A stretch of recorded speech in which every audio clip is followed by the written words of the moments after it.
Spoštovani visoki gostje, dragi sobratje duhovniki, dragi bratje in sestre, priznam, v posebno zadoščenje mi je, ker smem današnje že tradicionalno srečanje ob dnevu spomina na žrtve vseh totalitarnih in avtoritarnih režimov, ki smo ga obhajali v petek, obhajati tukaj pri vas, pri oltarju svetega Mihaela v Rovtah, kjer sem sam pred 31 leti bil navzoč pri blagoslovu spomenika vašim 212 žrtvam in večkrat tudi gostke vaše župnije.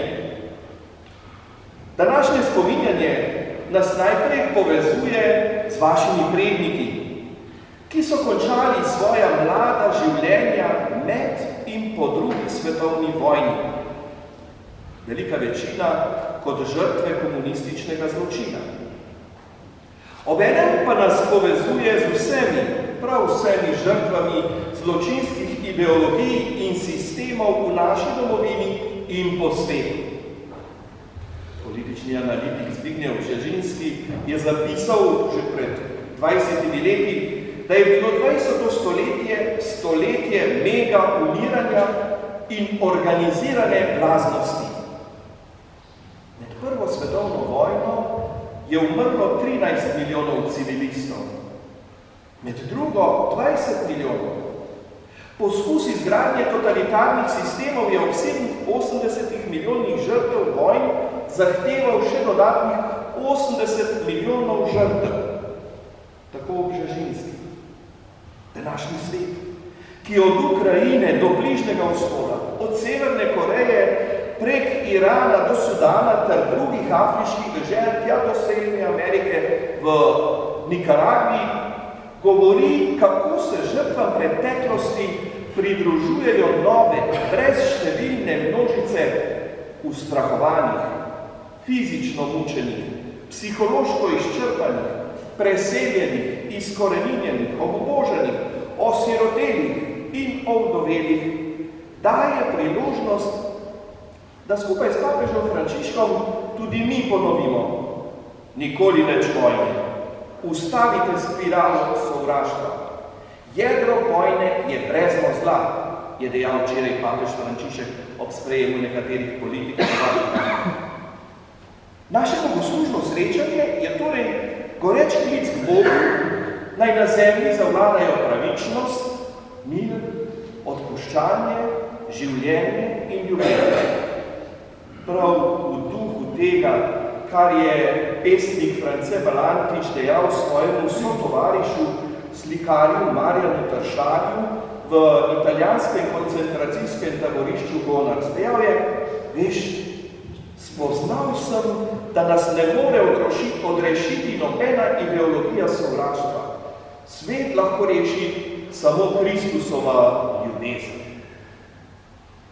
Evangelij, ki smo ga slišali in se povezuje, kot je rekel že gospod župnik v uvodu, to sveto mašo z evangeliji preteklih 4 nedelj, ko je Jezus nasitil lačno množico ter nato napovedal Evharistijo, nam pove, kaj se je zgodilo po čudežu in izjavi o sebi kot hrani za večno življenje, z učenci in množico. Sveti Janez je zapisal: po tistem je mnogo njegovih učencev odšlo in niso več hodili za njim. Tudi nam je postavljena alternativa iz današnjega evangelija. Ali hočete oditi tudi vi? Evangelij računa s to možnostjo, da se učenci Jezusu približajo in da ga tudi lahko zapustijo. Nihče jih ne bo za to preganjal. V današnjem svetu jih bodo morda celo hvalili. Živimo v času, ko se v krščansko opredeljenih deželah, to velja tudi za Slovenijo, nekateri obračajo stran od Kristusa. Zato se sprašujemo, kaj je bilo tisto, kar je apostole zadržalo ob Jezusu in kaj lahko tudi nas nagovori, da ga ne zapustimo. Odgovor, ki ga je Peter izrekel, zveni praktično že kot prava izpoved. Gospod, komu naj gremo? Besede večnega življenja imaš. In mi verujemo in vemo, da si ti Kristus, sin Boga.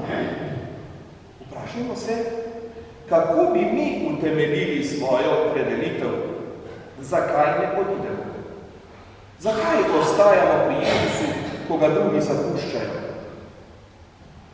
Večkrat sem si sam ob srečanju z ljudmi, ki so iz različnih razlogov zapustili občestvo cerkve, vse se spomnite, pohujšanje nad zgodovinskimi grehi cerkve, inkvizicija, križarske vojne, grešni papeži ali pa sodobni škandali, zlorabi.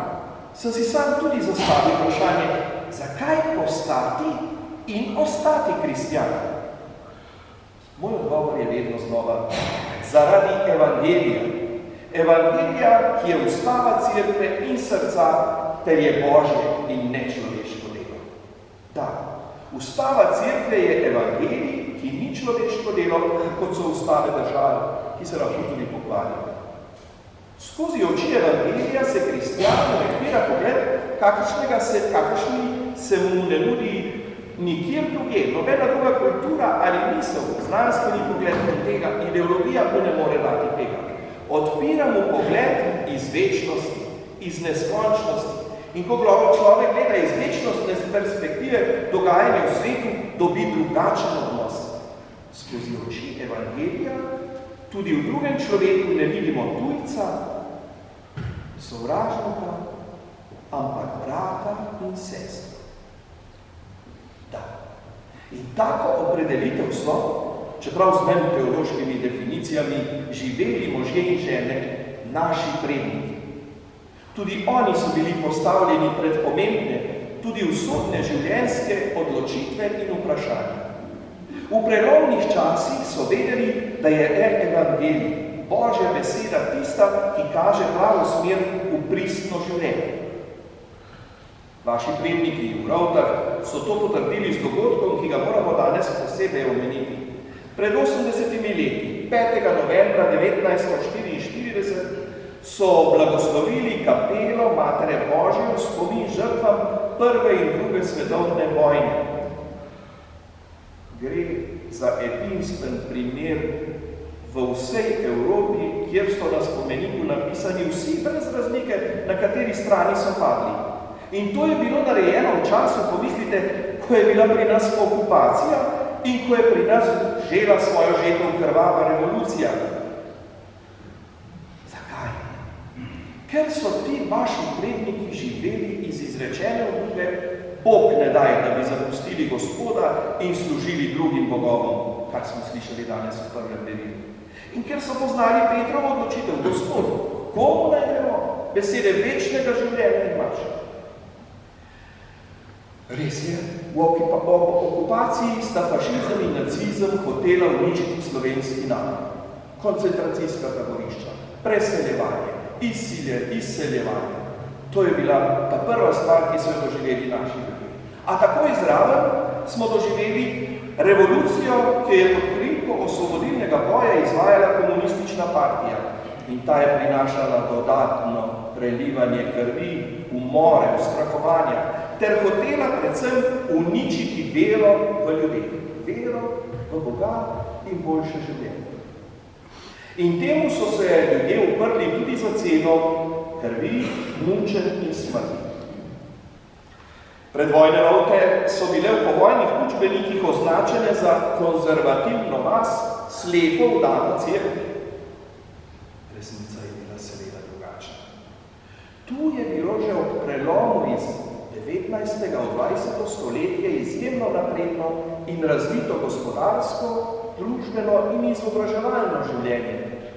Ljudje so veliko brali, poznali so dogodke iz revolucije v Španiji in to, kar se je dogajalo v Sovjetski zvezi. Vedeli so tudi za papeške smernice, da ne smejo sodelovati z brezbožnim komunizmom. Zato je bil njihov odziv na partizanski teror, ki je v Rovtah zelo zgodaj začel svoj krvavi ples, povezovanje in obramba v vaških stražah in kasneje v domobranski vojski. Po vojni se je zato, kot vemo, oblast hudo znesla nad njim. Pobili so nad 90% vseh mož in fantov. Pa režimu tega ni bilo dovolj, da je vas ostala brez mož in fantov, da je bila cerkev, kot je rekel župnik Švajgar, polna črnih rut, ko so prišli k mašah, ko se ni smelo zvoliti za pogreb in ne za pogrebno mašo za temi možmi. In storili so še nekaj več. Začeli so načrtno zapostavljati kraj in njegov razvoj. Kapelica, blagoslovljena pred 80 leti, pripoveduje, da so bili v Rovtah ljudje, ki so živeli za evangelske vrednote in spominjanje tega na današnji dan potrjuje, da ste vi, možje in žene, ki ste prestali pravi genocid, potomci mučencev. Danes torej ne molimo za pokoj duš teh, ki so jih pobili, ampak se jim priporočamo za blagoslov naši domovini. Pogled v današnjo slovensko stvarnost, ko imamo svojo državo, pa zbuja v nas zaskrbljenost za usodo te države in demokracije. Kot da nas preteklost ni izučila, se ponavljajo delitve, izključevanja. Doživljamo vladavino laži in praznih obljub. Grozi nam novi totalitarizem v imenu nevladnikov in v imenu tako imenovane svobode. Slovenija oziroma njena tranzicijska politika ni sprejela evropske resolucije o obsodbah totalitarizmov, posebej tudi komunističnega. Še več, sedanja vlada je čez noč, takoj ko je nastopila, ukinila spominski dan na žrtve komunističnega nasilja. Kako arogantno in brezčutno. Komunistični zločinci si pač že od leta 1941 naprej lastijo izključno pravico do antifašizma, kar seveda ni res, če pomislimo samo na primorski tiger, pa še kakšne opornike bi našli. Zdi se, da je tudi po uvedbi demokracije leta 1990 komunistično-udbovska naveza obdržala v rokah vse ključne vzvode države in da danes obvladuje v Sloveniji praktično vse.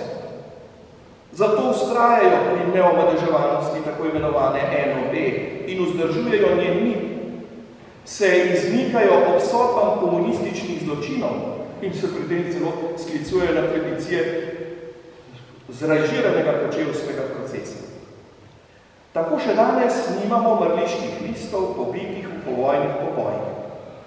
Po sodbi poznavalcev se zdi, da udbovsko-strankarska naveza, ki kaže vse znake delovanja balkanske mafije, posledično preprečuje pokoj 3450 slovenskih žrtev iz Macesnove gorice na Ljubljanskih Žalah. In noben klic ne pomaga. Njihovi posmrtni ostanki pa ležijo v zabojih neke garaže komunalne službe v Kočevju. Skrajno necivilizacijsko. Ob teh in drugih očitnih krivicah, ob vsej tej oblastni ignoranci do povojnih pobojev in krivic, sedanje oblasti, ki nas prepričuje o svobodi po njihovi meri, se nam upravičeno zastavlja vprašanje, ki ga je izrekel nek naš koroški rojak. Saj je slovensko ljudstvo že pouspelo do naroda. Kje je narod? Kje je narodno sočutenje, sočustvovanje? Kje je ponos pridke in skrb zbujajoče rane v naši državi pustijo neprizadete in malodušne? Ne, kot kristjani verujemo, da je Bog gospodar zgodovine. Res, lahko ljudje marsikaj zavozimo in tudi zapravimo. A ker zaupamo v moč molitve in pri prošnjem učencev naše narodne zgodovine, nismo pesimisti in ne oblikujemo. Na spominski plošči na ameriškem veleposlaništvu v Ljubljani je zapisano tisto, kar bi sicer moralo pisati na spomeniku žrtvam totalitarizmov na Kongresnem trgu, ki je spomenik brez vsebine. Ta plošča pa pravi tole. Izkazujemo čast in žalujemo za vsemi Slovenci, ki so trpeli pod fašizmom in nacizmom. Izkazujemo čast in žalujemo za vsemi Slovenci, ki so trpeli pod komunizmom. Izkazujemo čast vsem Slovencem, ki so iskali mir in se niso mogli izogniti vojni. Izkazujemo čast in slavimo pogum vseh Slovencev, ki se trudijo za narodno spravo. In to ste vi. Slavimo vse Slovence, ki se borijo za ohranitev slovenske neodvisnosti in njene identitete. In to ste zopet vi. Slavimo pogum, sočutje in dostojanstvo slovenskega naroda. In to je pri vas.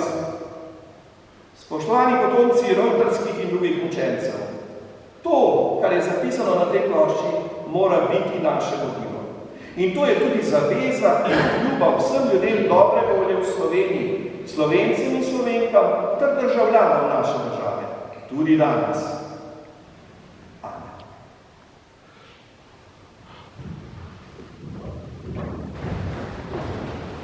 Sedaj pa izpovejmo svojo vero. Verujem enega Boga, Očeta vsemogočnega, Carnega Kristine, vsega in nevidnega in enega Gospoda Jezusa Kristusa, edinorodnega Sina Božjega, ki je začela roditi pred vsemi veki in je Bog od Boga, duš od duši, pravi Bog od pravega Boga, rojen neostajen, enega pisma z očetom in je po njem vse ostajeno, ki je zaradi nas ljudi in zaradi našega zveličanja prišel iz nebes in se v telesu posvetil v duhu in izvaljel krize in postal človek, bil je tudi križan za nas, pod koncem Pilatom je prevel in bil grob položen in tretji dan je od mrtvih vstal, po pričevanju pisma in je šel v nebesa, sedi na desnici Očetovi in bo spet prišel vstaj proti živim in mrtve in njegovemu kraljestvu ne bo konca in v svetega Duha, Gospoda živoživlja, ki izhaja iz Očeta in Sina, ki ga z Očetom in Sinom molimo in zaslovimo, ki je govoril po prerokih in o eno sveto katoliško apostolsko cerkev, priznavanje krst, oproščanje grehov in pričakuje vstajenje mrtvih in življenje v prihodnjem veku. Amen.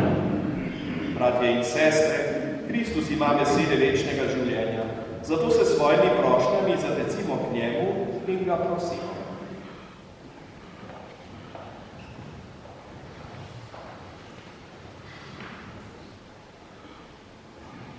Danes se primarno spominjamo žrtev vseh treh vojen in vseh povojnih umorjenih iz Rovtrske župnije. Za ohranitev njihovega spomina je bila pred 80 leti zgrajena kapelica, v kateri so zapisali imena vseh, ne glede na kateri strani so padli. Nad vsemi bedi Marija, kraljica Slovencev. Gospod, po njeni priprošnji nam nakloni zvestobo veri, narodu in domovini ter milost spravi.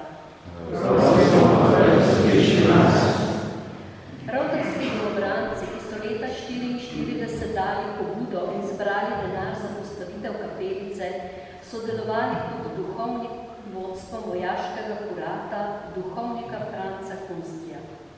Njegova pot se je po krutem mučenju končala na Teharjah, kjer je še potem, ko so ga prebili do neprepoznavnosti in mu zdrobili zapestji in dlani obeh rok, delil odvezo svojim na smrt obsojenim vojakom. Gospod, nakloni nam zvestih in gorečih duhovnikov, ki se bodo pripravljeni žrtvovati za vero in narod. Prosimo, da sliši nas. Ob koncu druge svetovne vojne so iz Rovt odšli skoraj vsi fantje in možje. Eni na Koroško, drugi so se šli javiti v Rogatec, kamor jih je pozval javni razglas. Odšlo je tudi nekaj deklet in družin. Le majhna peščica se jih je vrnila ali odšla v izgnanstvo daljne dežele, za večino pa se je izgubila sled in še danes ne vemo, kje je njihovo zadnje počivališče. Gospod, prosimo te za naše družine, da bi ohranjale vrednote, katere so branili in za katere so se žrtvovali naši predniki. Prosimo, da sliši nas. Vsi ljudje, ki so ob koncu vojne odšli in so njihova nova domovina postale daljne dežele, so do zadnjega imeli Slovenijo v svojih mislih in srcih. A bili so označeni kot izdajalci in za novo oblast odpisani. To je bila njihova velika bolečina. Gospod, prosimo te, naj ta bolečina, izhajajoča iz krivic, storjenih tem ljudem, ustrani Slovence, da se zavedo, kaj je v resnici bilo izdajstvo, da se dogajajo nove izdajstva nad duhom in zgodovino Slovenije in da žrtve, ki so za to plačale, niso bile zaman. Prosimo te, sliši nas. Jezus, naš Gospod, ne dopusti, da bi naša vera omagala v preizkušnjah. Usliši te naše prošnje, ki živiš in kraljuješ vekomaj. Amen.